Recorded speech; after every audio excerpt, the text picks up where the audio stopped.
എന്നത് അദ്ദേഹം സ്വീകരിച്ച പിൽക്കാലത്തുള്ള ഒരു പേരാണ്. ഹിരൺദാസ് മുരളി എന്നാണ് അയാളുടെ പേര്. തൃശ്ശൂരുകാരനാണ്. അയാളുടെ അമ്മ ശ്രീലങ്കക്കാരിയാണ്. അതൊക്കെ വെച്ച് തീവ്രവാദത്തിലേക്ക് കൊണ്ടുപോയി അയാളെ പൂട്ടാനുള്ള ശ്രമങ്ങൾ വ്യാപകമായി നടന്നു. ഇനിയും പറഞ്ഞുകൊണ്ടേയിരിക്കുമെന്ന് അദ്ദേഹം പറഞ്ഞു. നമ്മുടെ പുതിയ രാജ്യത്ത്, പുതിയ വ്യവസ്ഥയിൽ ജനാധിപത്യം എന്നൊക്കെ പറഞ്ഞാൽ അത് കേവലം ഒരു ഓമനപ്പേര് മാത്രമാണ്.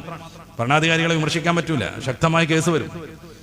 ചില ആളുകൾക്കൊക്കെ 4 കൊല്ലം 5 കൊല്ലം മുന്നേ വേടം പാടിയത് ഇപ്പോൾ അവരുദ്ദേശിക്കുന്ന ഏതോ ഒരാളെ കുറിച്ചാണെന്ന് പറഞ്ഞിട്ട് കേസ് കൊടുക്കാൻ തോന്നുകയാണ്.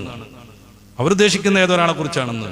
ലോകാകെ ഉലകം ചുറ്റുന്നു, പൈസ ഒക്കെ കളയുന്നു, ഒരു ഉപകാരമില്ലാത്ത ഭരണാധികാരി എന്നൊക്കെ പറയുന്നത് അവർക്ക് ഇങ്ങനെ തോന്നുകയാണ്. അത് നമ്മളാളെ പറ്റി തന്നെ ആണല്ലോ. എന്നിട്ട് 4 വർഷം കഴിഞ്ഞിട്ട് ഇപ്പൊ അവർക്ക് കേസ് കൊടുക്കാൻ തോന്നുകയാണ്.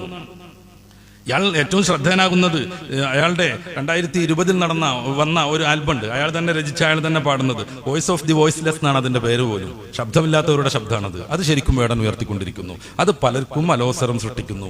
അതുകൊണ്ട് അറസ്റ്റ് ചെയ്യാൻ വേണ്ടിയിട്ട് നടപടിക്രമങ്ങളൊക്കെ വളരെ പെട്ടെന്ന് പൂർത്തിയാകുന്നു.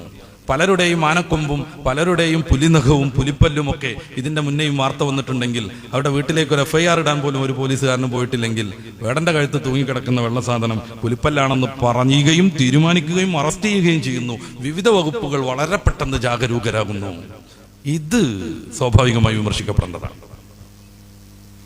ഇതെല്ലാം ജാതീയതയുടെ പേരിലാകുമ്പോൾ, വർണ്ണ വ്യത്യാസത്തിന്റെ പേരിലാകുമ്പോൾ ശരിക്കും വിമർശിക്കപ്പെടേണ്ടതുമാണ്. ഇന്ത്യ ജനാധിപത്യ രാജ്യമാണ്. എല്ലാവർക്കും നിലനിൽക്കാനുള്ള അധികാരമുണ്ട്.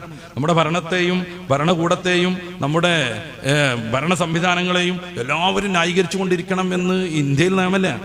അത് ഏത് ഭരണമാണെങ്കിലും. ഞാനൊരു പ്രത്യേക പാർട്ടിയെ ഉന്നം വെച്ചല്ല പറയണത്.